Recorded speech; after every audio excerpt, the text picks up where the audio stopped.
지난밤에도 주님 품에서 편식해 주시고 날마다 새날을 허락해주신 하나님 아버지께 진심으로 감사드리면서 이 새벽에 주신 하나님 말씀 역대상 10장 1절에서 6절 말씀 받들어 있겠습니다.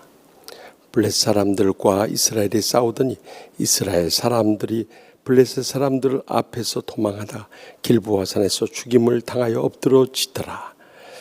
블레셋 사람들이 사울과 그 아들들을 추격하여 블레셋 사람들이 사울의 아들 요나단과 아비나답과 말기수아를 죽이고 사울을 맹렬히 치며 활 쏘는 자가 사울에게 따라 미치매 사울이 그 활 쏘는 자로 말미암아 급히 다급하여 사울이 자기의 무기를 가진 자에게 이르되 너는 칼을 빼어 그것으로 나를 찌르라.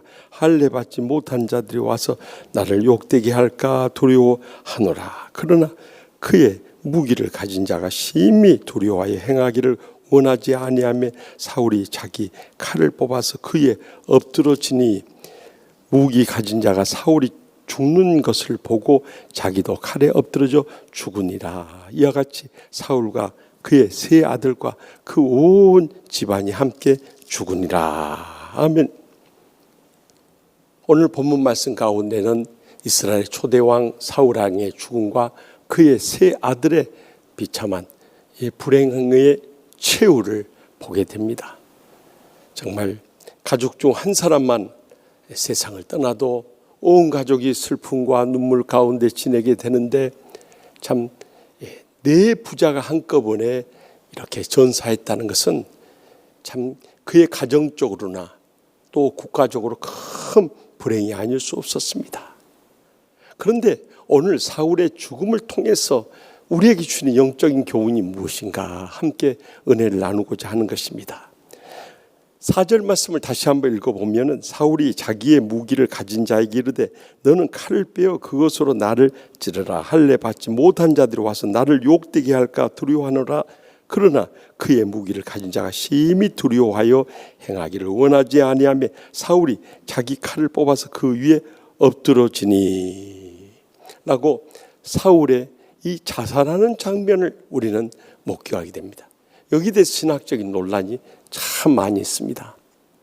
그런데 우리가 꼭 주목해야 할 것은 그가 하나님의 기름 부음 받은 종이었다는 것을 주목할 수 있길 바랍니다.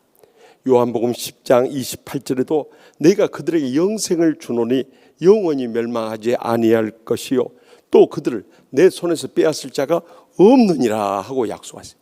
한 번 주님께서 기름 부어 세우시고 한 번 우리에게 성령님의 은혜를 부으시고 또 영원한 생명을 허락해 주셨다면 그것은 영원히 멸하지 않는다는 것을 주목해야 할 것입니다. 그러므로 이 사울의 죽음으로 인해서 그가 영원히 멸망당하지 않았는가 하는 의문을 제기하는 사람들에 대해서 헤롤드 바커 목사님이 쓴 영원한 보증이라는 책 가운데 보면 한번 기름 부음을 받고 영생을 얻은 자는 영원히 멸망하지 않는다는 이런 영원한 보증을 증거하고 있는 것입니다. 그렇기 때문에 그의 죽음에 대해서 우리는 의심하지 않는 것입니다. 두 번째는 그가 할례 받지 못한 자들에게 죽임을 당하거나 또 끌려가서 하나님의 영광을 가리울 것을 두려워했던 것입니다. 그가 스스로 죽음을 결단한다는 것은 결코 쉬운 일이 아니었습니다. 그럼에도 불구하고 그는 하나님의 영광을 위하여서 스스로 자결의 선택을 하지 않을 수 없었던 것입니다. 그래서 우리도 신앙생활 가운데 항상 모든 문제를 결정할 때 과연 이것이 하나님의 영광을 돌리는 것인가? 그것을 가장 주목할 수 있기를 바랍니다. 그래서 고린도전서 10장 31절에 그런즉 너희가 먹든지 마시든지 무엇을 하든지 다 하나님의 영광을 위하여 하라고 강조했던 이유가 거기에 있는 것입니다. 그런데 우리는 세 번째 한 가지 의문을 갖게 되는데요. 이 말씀의 마지막 때 갖가지 스트레스와 상처들이 너무 심해져서 우울증으로 시달린 분들이 있습니다. 그런 분들이 그 우울증의 증상으로 인해서 자살 충동을 느끼고 결국 자살로서 인생을 끝낸 분들에 대해서는 우리가 어떻게 보아야 할 것인가 하는 문제입니다. 그런 병리적인 증상은 우리가 자연스럽게 이해할 필요가 있는 것입니다.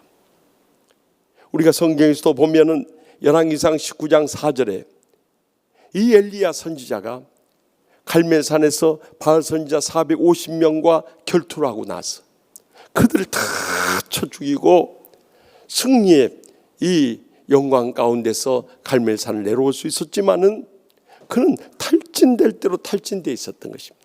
그뿐만 아니라 이세벨 왕비가 그가 섬기던 바알 선지자 450명을 죽인 것에 대해서 원한을 품고 그의 목숨을 구하며 그를 추적해 올 때 그는 멀리 로뎀나무 아래서 여호와여, 나는 지금까지 넉넉히 하오니 지금 내 생명을 거두시옵소서 하고 자살 충동의 고백을 하는 것을 볼 수 있습니다. 그가 우울증 증상으로 인해서 이 탈진된 가운데 고백했다는 것은 그 전후 문맥을 보면 우리는 충분히 이해할 수 있는 사실입니다.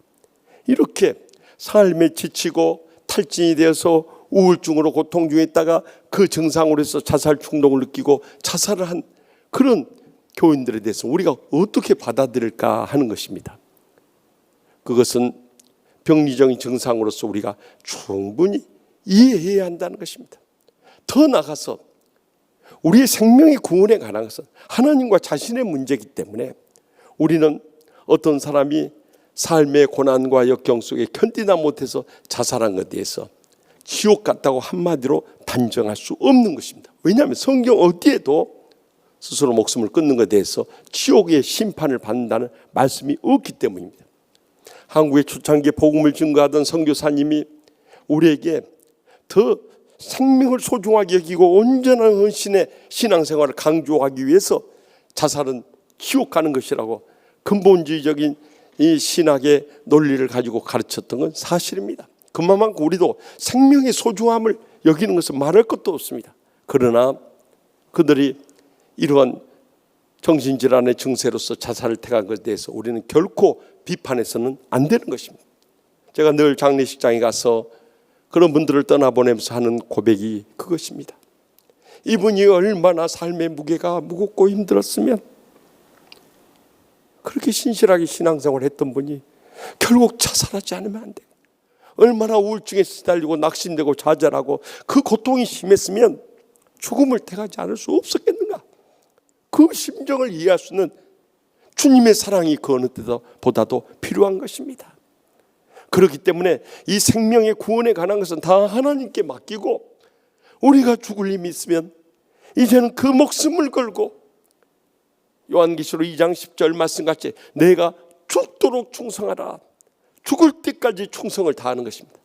그리하면 생명의 관을 내게 주리라는 그 약속의 말씀을 믿고 우리의 삶이 지치고 힘들고 고달프고 가슴 아프고 눈물 나고 앞이 캄캄하고 더 이상 살고 싶지 않은 그런 절망의 순간에도 소망 가운데 주님을 바라볼 수 있길 바랍니다. 주님 앞에 내 인생의 아픔을 다 내려놓고 간절히 부르짖을 수 있길 바랍니다. 주님의 도우신 힘을 의지하고 십자가 붙잡고 다시 한번 믿음으로 일어설 수 있길 바랍니다. 그리할 때 우리의 생애 가운데 임하시는 하나님의 깊으신 뜻이 있고 마지막 때 사명이 있고 영적인 비전이 있다는 것을 깨닫는 그 순간 우리는 죽을 힘을 가지고 이 육신 세상 사는 동안 한 번 왔다가 떠나간데 어차피 내가 이 인생 떠날 날이 다가오게 될 텐데 그때까지라도 하나님의 영광을 위해서 맡겨진 사명 충성을 다하겠습니다 하고 믿음으로 일어설 수 있다면 사울의 죽음이 결코 남의 이야기로 받아들이지 않고 그가 얼마나 마지막 순간에 고뇌하면서 그 할례 받지 못한 자들에게 하나님의 영광을 가리는 것보다 내가 죽음으로써 지난 날을 사죄하고 하나님 앞에 서는 것이 오히려 주님의 영광을 드러내는 것이다 믿음으로 결단하여서 그는 이 안타까운 선택을 하였던 그 불행한 최후를 우리는 다시 한번 영적인 교훈을 삼는 복된 이 새벽이 될 수 있길 바랍니다. 기도하십시다.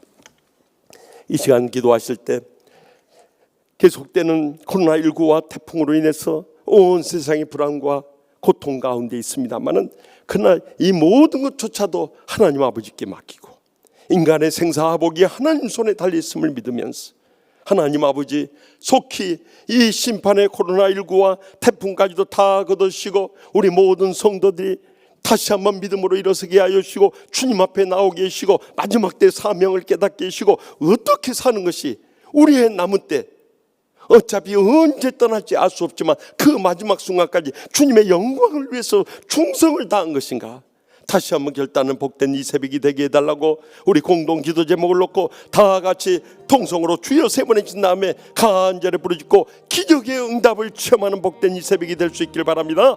주여, 주여, 주여.